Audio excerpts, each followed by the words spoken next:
And as the pandemic drags on, we are seeing more and more signs that COVID-19 isn't going to just go away. It is likely going to become a part of our daily life and a virus we learn to live with like the flu. Yeah, that transition is called moving from pandemic to endemic. So what does endemic COVID-like life look like? I asked the experts here. It's been nearly 2 years since we first learned about COVID-19, and since then, it's changed us all. And it sounds like for good. COVID is with us. I think you've heard us say this before. It's not just going to disappear.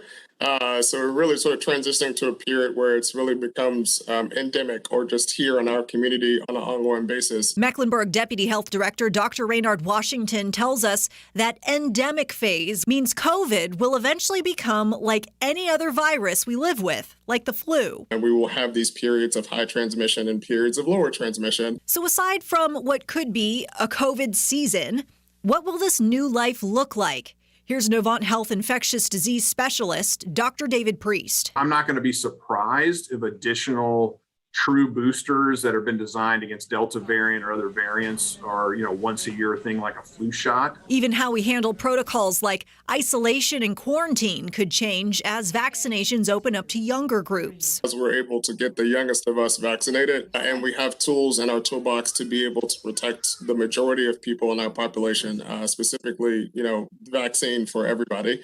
I think we will handle COVID differently as a community. An adjunct professor of global health with Duke University, Dr. Jonathan Quick, says getting those vaccines to everyone will be the key to turning the page. What we can't do is let it stay at a level where it overwhelms emergency rooms, crashes hospitals, exhausts and depletes our health system, and disrupts our global supply chains. I mean, that just is in no one's interest.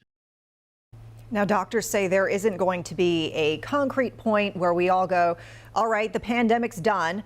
It's likely going to be a gradual transition. And Dr. Washington says that public health discussions are underway right now, and they're talking about how to change guidance as the COVID landscape changes. And so we could be seeing some new protocols rolling out over the next several months to a year.